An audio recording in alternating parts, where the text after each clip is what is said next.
Hey guys, it's me Sujoy over here. Welcome back to another video. So, on this video, I'm going to be talking about why Vietnam should focus more on rural tourism. I thought of talking about this topic since I've been living out here in the countryside for over 2.5 years now. For those of you who don't know me, if you're new to my channel, the name of my channel is called Sujoy in Vietnam. I've been living in Vietnam for over 7.5 years. Out of the seven and a half years, I've been living here at the countryside for 2.5 years. I was an English teacher before for 4.5 years here in Vietnam, and then I started my online digital marketing business. And I'm also a full-time YouTuber. So if you're new to my channel, welcome to my channel. And if you have not yet subscribed to my channel, it takes less than 2 seconds to hit the subscribe button, and that way you can support my content. Just having a bit of my morning coffee, and you can hear that I'm out at the countryside. You can hear the hens. All right, the roosters, right? So so I'm going to be talking from my personal experience staying out here in the countryside. I think I'm in the best position to talk about this since I've been experiencing living out here in the countryside for over 2.5 years.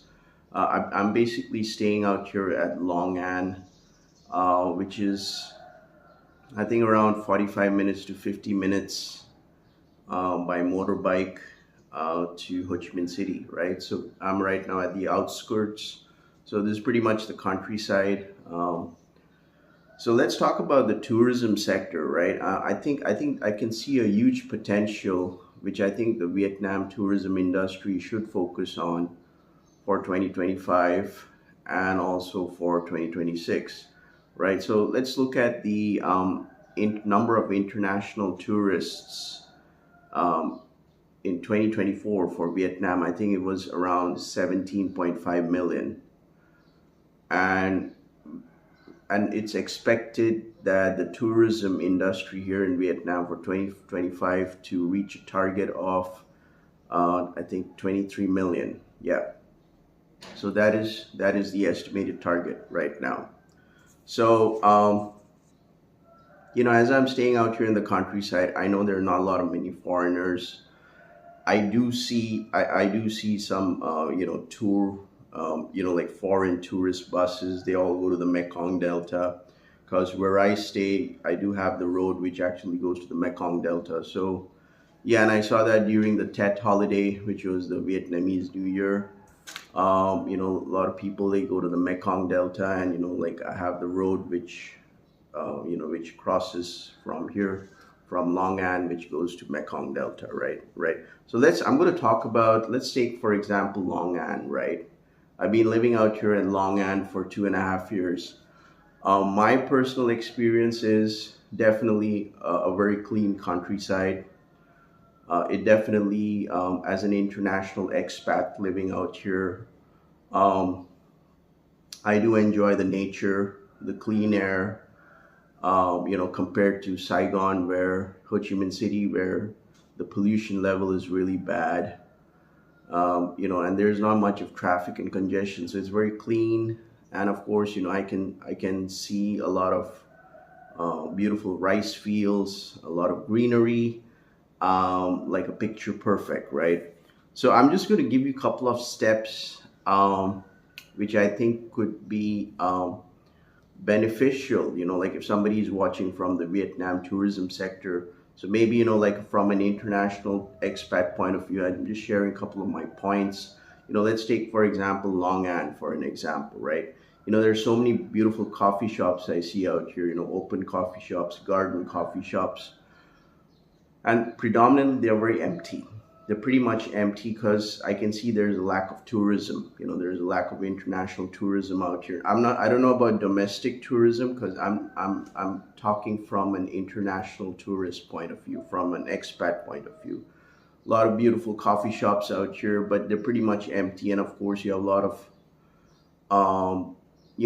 beautiful local Vietnamese restaurants, they're also quite empty and everything. I mean, even if you go like Friday nights or Saturdays or something, it's pretty much so. I'm just trying to see, how I can, as an international expat, try to help out these businesses, generate more revenue. So I'm just going to talk about some steps. Firstly, I think let's take Long An for an example, the countryside where I've been living for 2.5 years. I think firstly improve or maybe any rural location here in Vietnam. I think the first thing would be to improve the connectivity, right? Improve the connectivity, improve the infrastructure. And I'm talking about creating expressways, and also now I know that it's a bit far fetched that there is this new metro system out here in Ho Chi Minh City, but why not connect it to create one's dedicated line connecting it to Long An, like which is connecting it over there, so it'll be easier for improving the connectivity, right? And of course, I don't see a lot of grab bikes around my home. I don't see any other ride sharing apps. So yeah, I mean these are opportunities for these businesses to improve their connectivity for these locations, like Long An, right? Second point would be to develop eco-friendly accommodation. There are a lot of budget travelers coming to Vietnam, and of course, if you go to Ho Chi Minh City, you see a lot of hostels, a lot of backpackers, and everything. And if you don't,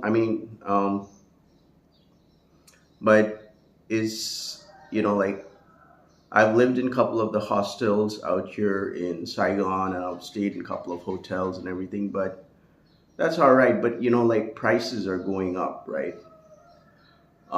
Inflation is hitting, those cities. So I think I see a huge opportunity out here. Like if there can be budget friendly accommodations catering for foreigners to come and live out here in rural Vietnam, experience living out here at the countryside.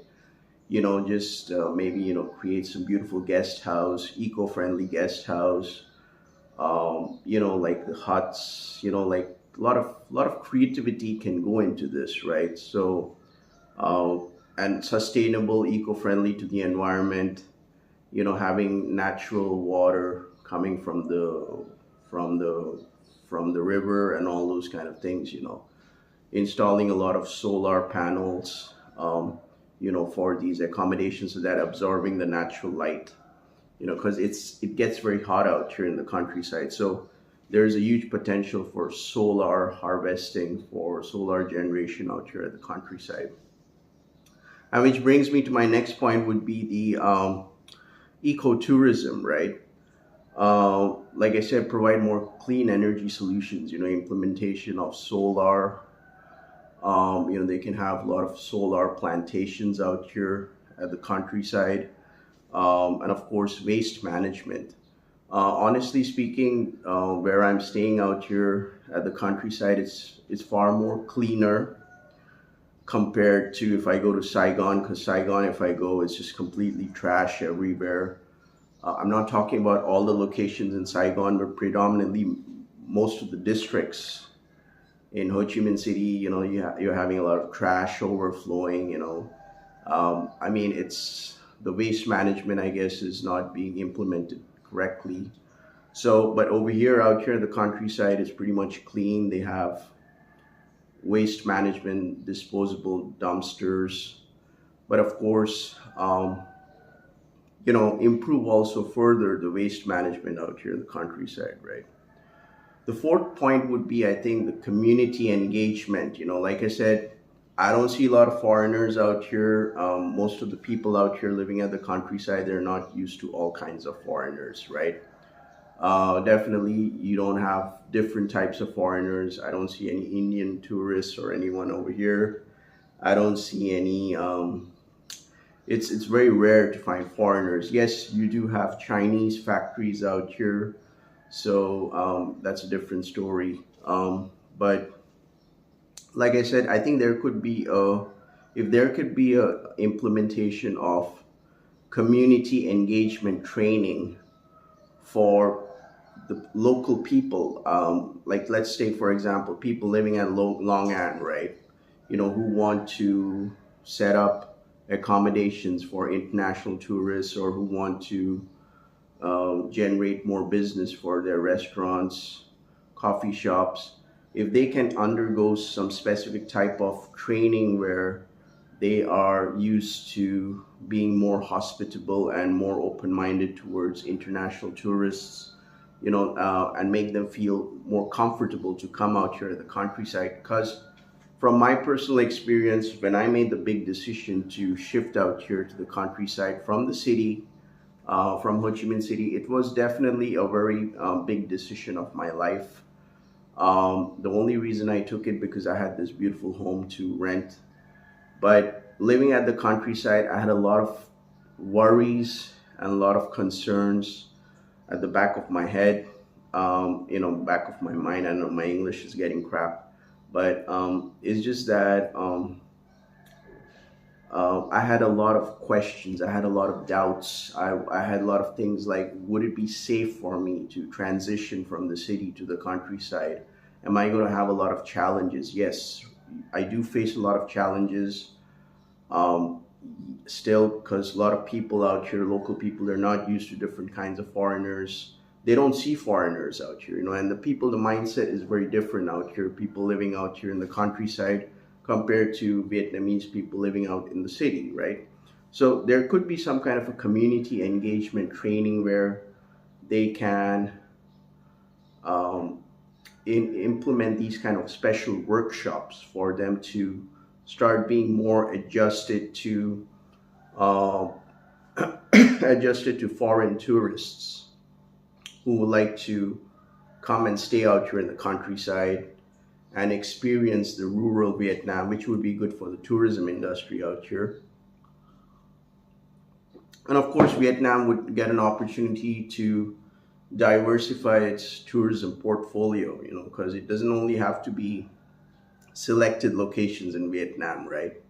Because it's becoming a bit congested, right? And of course, you know, don't get me wrong, like if I go to Ho Chi Minh City, District 1, it's become very congested, very chaotic. Prices are going above the roof. You don't get good quality hotels. It's just that a lot of friction I do see. So I think there's a huge opportunity for the Vietnam tourism to transition and focus more on the rural tourism industry. Catering for international expats, right? And of course, promoting more rural tourism activities like organic farming, rice harvesting, pottery, um, and of course, fishing. Yeah. So these are the kind of activities which actually foreigners would love to do and experience. They do these activities out here, or maybe they stay out here in the countryside for a week or two, experience these kind of activities, wake up real early in the morning, and start doing some organic farming. So that really gives them a good flavor of the Vietnamese vibe, like how people live out here in Vietnam at the countryside. So I think that would be a very positive impact for foreign tourists, for foreign expats who like to experience rural tourism out here in Vietnam. So yeah, I mean, these are a couple of my points. I do see a huge potential for rural tourism out here in Vietnam. So I think it's high time for. I think it would be the best interest for the Vietnamese tourism in sector to diversify its portfolio and of course improve the connectivity, or maybe even have an international airport out here. For people, for foreign expats to fly down out here, experience the countryside. So, I would love to hear from you. Let me know your thoughts down in the comment section below. Like, what more steps you would love to include, for improving rural tourism out here in Vietnam, or what do you think about focusing more on rural tourism out here in Vietnam? So I would love to hear all these insights from you. If you like watching this video, make sure to like the video and all the good stuff. If you found this video to be insightful, you can always buy me a coffee. The link is down in the description below. So with that being said, you guys have a great day. This was me, Sue Joy. Peace out.